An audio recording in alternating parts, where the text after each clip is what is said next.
time of trouble.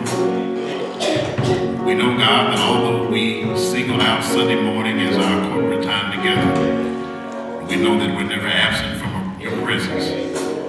You are simply a prayer and a call away. But yet, God, as we assemble collectively in this worship, in this sacred space, we thank you that you've called us out of darkness into the marvelous light, that we might proclaim the wonderful riches of Christ our King. We pause now, God. We've spoken to you through prayer. We've petitioned you with our request. We've sung your praises as you have commanded us to do. We've given of our offering, but now we need to hear a word from you.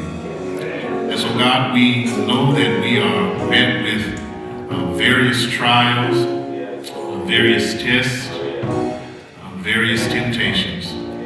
But we know that your God is the answer for whatever ails us, whatever anxieties trouble us, whatever fears haunt us. And so, God, we come to your word right now, needing to hear a word from you. Father, we thank you in Jesus' name. And the redeemed of the Lord should say so by saying amen. If you'll join me in the 55th Psalm, Psalm 55, and our focus this morning is on verse 22. Psalm 55, verse 22. Reading from the New American Standard Version, it says, "Cast your burden upon the Lord, and he will sustain you. He will never allow the righteous to be shaken." As you are seated this morning, I want to talk about call upon the bullpen. Amen. Call upon the bullpen. There was a college professor that was giving a lecture to his students on stress management. And we know all of us, we deal with stress, even believers, throughout the year, but it seems that stress is even more prominent during this time of the year. The professor was giving a lecture on stress management. He took a glass very similar to this, and he poured water in the glass. And he asked the students, he said, "I want you to tell me how much this glass of water weighs." The students began to give responses from all over the room. Some began to say, "Well, it's all dependent on how much water's in the glass." Others said, "Well, it depends on the type of glass it is, how thick the glass is."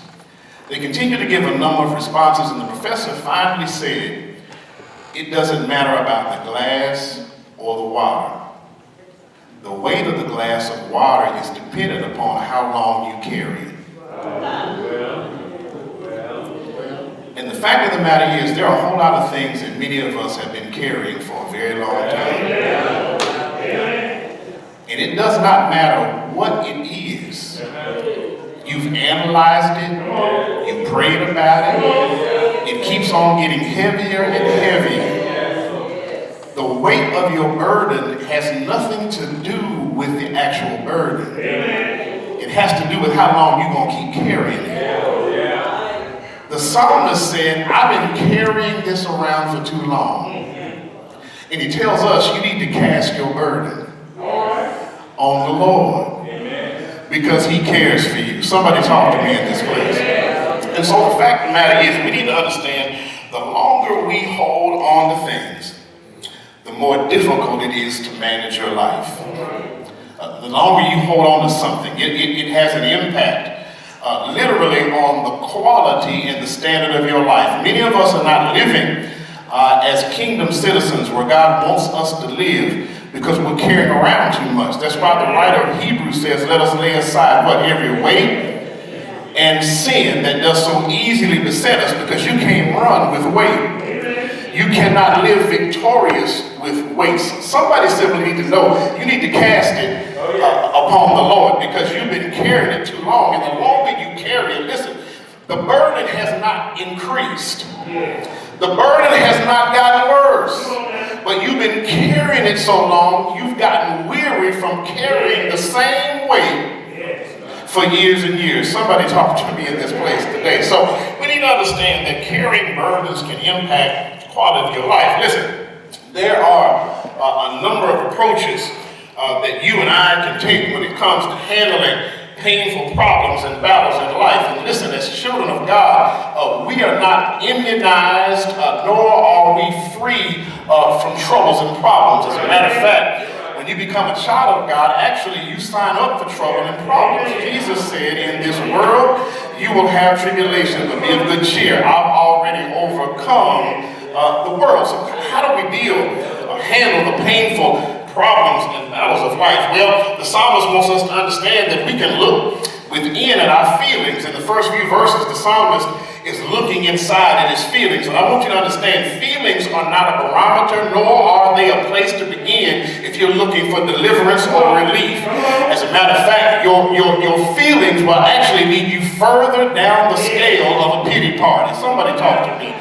Your feelings vacillate, they will fluctuate. You can be happy one moment, you can be sad the next. You cannot look within at your feelings. On a happy day, you'll sing the best song in the world, but on a sad day, you'll sing that song that's just going to make you keep crying over and over again. You cannot trust your feelings. When you look within at your feelings and the problems that you are facing, that won't hurt you. But then we can look beyond our feelings for some refuge. And I know refuge sounds nice, but the fact of the matter is, often, whenever we're in trouble, our first thought is this: how can I get out of this? And when your first thought is, how can I get out of this? You really don't want deliverance, you want relief. Now, relief means, I just want you to take it off of me for a little while. Because I'm going to come back and get it later on. I think I'll say it again. Relief means, I just want you to take it off of me for a little while. Because I'm actually going to come back and get it later. So we might look for some refuge. And relief can come in two forms. It can come in mercy or grace. Understand, mercy is temporary relief. Grace is permanent relief. Somebody talk to me in this place. The human heart longs for a safe and peaceful refuge from the problems and burdens of life, but often we are looking for mercy and not grace. Mercy will relieve the pain temporarily and then come back. Grace will remove the pain permanently and never ever come back. Listen, when Elijah was facing his battles, Elijah sought for refuge in a cave. When Jeremiah was facing his battles, he longed for a quiet lodge that he could go to. In this text, when David had looked within at his feelings, when David sought refuge, guess what kind of refuge David sought? He sought not permanent refuge, he sought temporary refuge. How do I know that? Because he says in verse 6, David said, listen, I'm tired of this. If I had wings like a dove, I would fly away and be at rest. That sounds good. We sing the song. It's cute. That's all right. But the fact of the matter is, you don't want wings of a dove. You want wings of an eagle.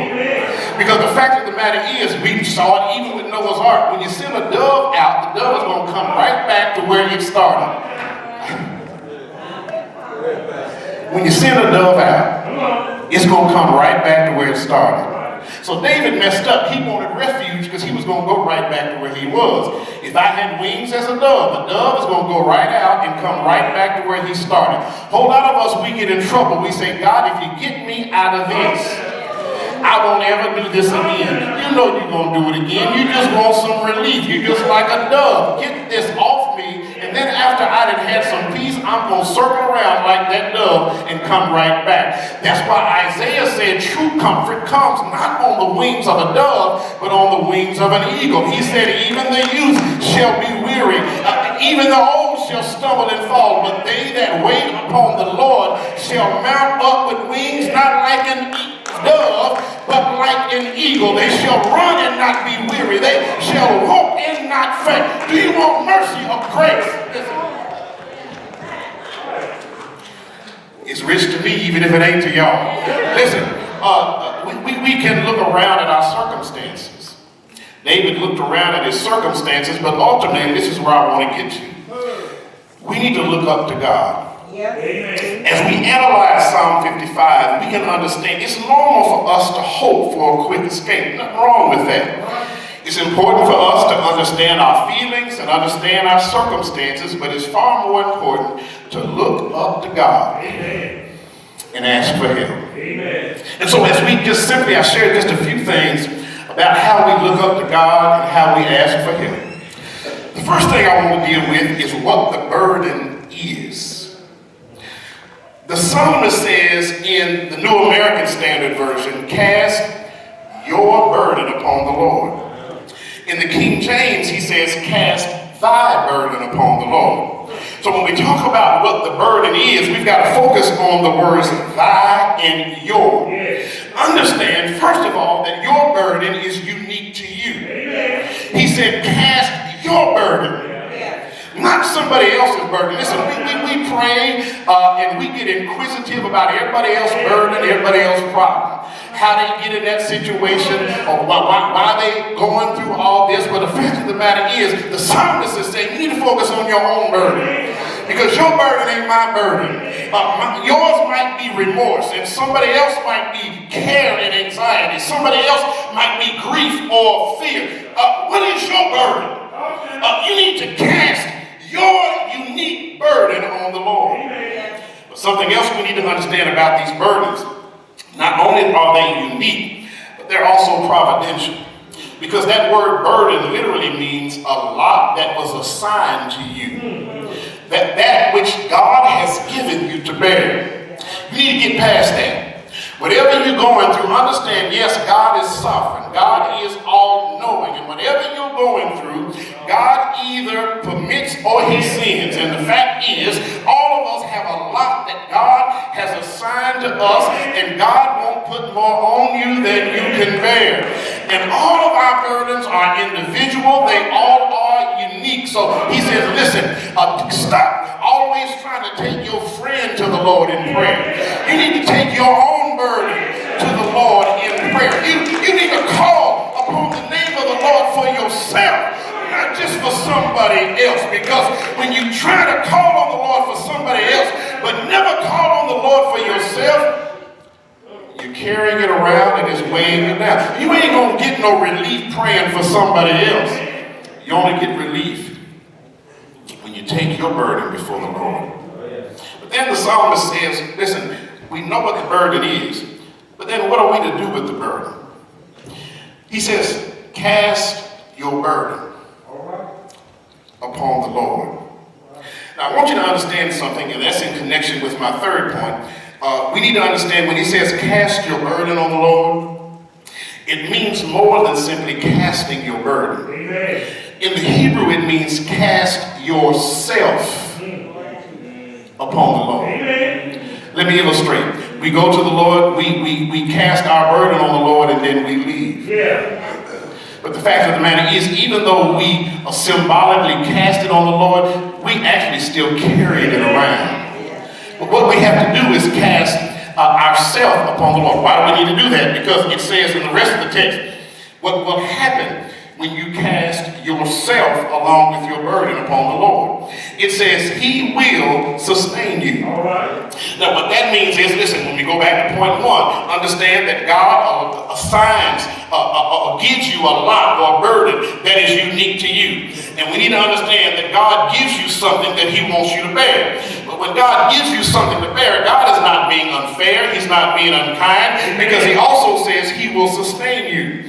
That means that God will support you under the lot that he assigns to you. So the word cast and sustain go together. Cast not just your burden, but cast yourself on the Lord. And God will sustain and support you under the lot that he has assigned you to bear. He goes on to say that he will not suffer the righteous to be moved. Amen. That means you won't be disturbed. Some of y'all disturbed today. You won't be unsettled. You won't be shaken in your faith. Charles Haddon Spurgeon, in his Treasury of David, literally says, he will not only carry that, he will also carry you. Somebody need to write that down. When you cast not simply your burden, but cast yourself on the Lord, he won't just carry that, he'll also carry you. Listen, recently, in the winter meetings or prior to the winter meetings, Major League Baseball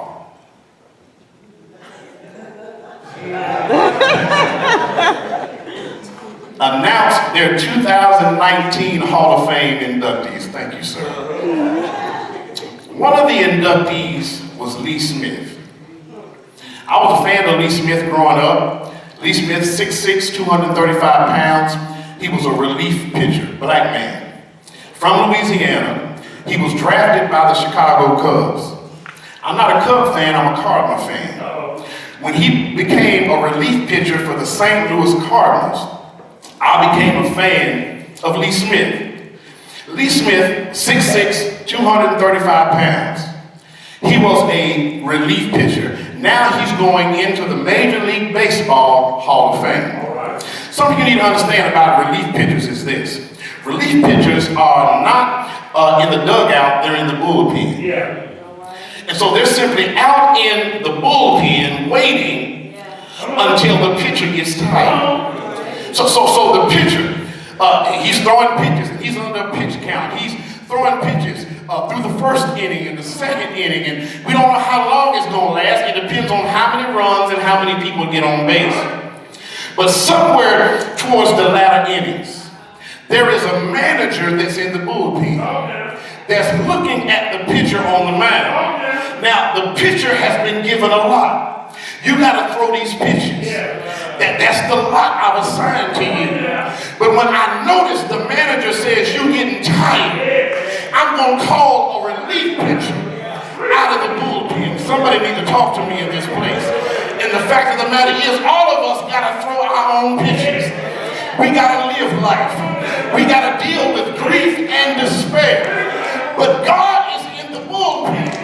And when he sees you gets tired, he's going to call Jesus out of the bullpen and say, I want you to come and save this.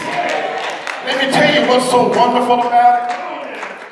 The pitcher can pitch all game long. The relief pitcher can come in at the bottom of the ninth inning with only 1 out left. Get one person out, and guess what? The pitcher gets the win, but the relief pitcher gets credited for the save. Somebody need to talk to me in this place today. The fact of the matter is, you just need to keep on trusting the Lord. Keep on throwing the pitches of life. And the fact of the matter is, when you get weary, cast thy burden upon the Lord. He'll come in. You ought to credit him with the save because you got the victory. The Bible says, be ye steadfast, unmovable, always abounding in the work of the Lord. Listen, my brothers and my sisters, you might get tired, but the Lord will step in. And you ought not be ashamed to credit him as the Savior, the one who hung, bled, and died on the cross for your sins. He stepped in at the midnight hour, died on the cross for your sins and mine. And I'm so thankful today that I got the win because I got the Savior. Somebody needs to know that the only way you can get the victory is give him the credit for being your Savior. Listen, the doors of the church are open. We extend this invitation to follow Christ.